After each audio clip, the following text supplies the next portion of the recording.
The risk register in Teamwork Projects provides a means to catalog and prepare for any potential pitfalls in your company's projects. Using the risk register is a great way to stay prepared, and it's really easy to use. To access the risk register, all we have to do is to go to our project and then select the risks tab up here. So here we can see a list of all of our risks. So at the moment we only have one risk. So over on the left hand side we can see the source of the risk as well as the person who added that risk. So we can see here that the fire risk was added by Victor Barry. Over here we can see the probability of the risk, so this can be low, medium or high. We can also see the impact that this risk would have. So again, this can be low, medium or high. And here we get the result of the risk, which is the probability score multiplied by the impact score. Here we can see the impact areas, so whether it impacts cost, schedule or performance. So you can see here that the fire risk impacts all three areas. Over here we have our mitigation or response plan. So in this case, it's to call the emergency services. We can also see the status of the risk. So this can be open, pending, or closed. If we want to edit our risk, we can easily do that by selecting the pencil icon here, or we can delete our risk by selecting the trash icon here. If we want to add a new risk to our risk register, we can easily do that by selecting Add Risk Entry here on the top right. So the first thing that we need to do in the pop-up window here is to enter the risk source. Below this we can select our probability. So this is a score between 1 and 10. So let's just give this a 4. Over on the right hand side we can select the impact. So again, this is a score between 1 and 10. So let's give this an 8. Next up, over on the left hand side we can select our impact areas. So let's say that this will impact our cost and our performance, but it won't impact our schedule.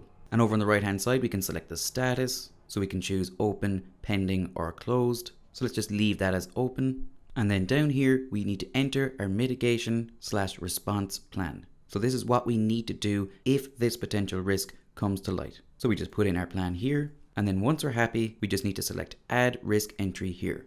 And now you can see that our flood risk has been added to our list of risks in the risk register. Up in the top right here you can see that we can sort our list of risks. So we can sort by risk result, we can sort by the date the risk was created, we can sort by source, probability or impact. And if we want to invert this list, we can easily do this by selecting the arrow on the right hand side here. If we select the options drop down here on the top right, you can see that we can copy these risks into another project. So in the pop-up window here, we can just choose our project. So let's say that I want to add these risks to the enterprise sales project. Then we just select copy risks and confirm this.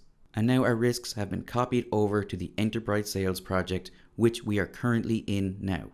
So if we go back to our options drop down here, you can see that we can also export this list of risks as a PDF or as a spreadsheet.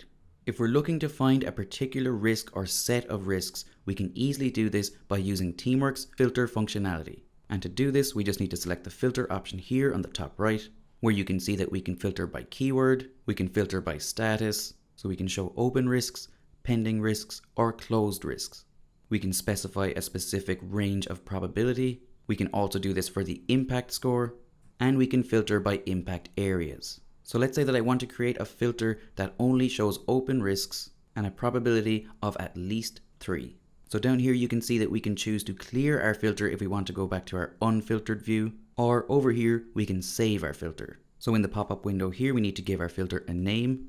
We can also optionally give our filter a description here. We can set this filter to only apply to this project. If we don't want our options to change as we update this current saved filter, we need to leave this box checked here. Otherwise, when unchecked, this saved filter will update dynamically as you change it. So let's just check that again and then save our filter. And now if we make any more changes, we can choose to update this filter, or we can select the drop down here and save our options as a new filter. And if we want to browse through our saved filters, we can just go up here and select the Saved Filters tab, and you can see that our Open High Risk filter has been added to our list. And that's how easy it is to use the risk register in Teamwork Projects.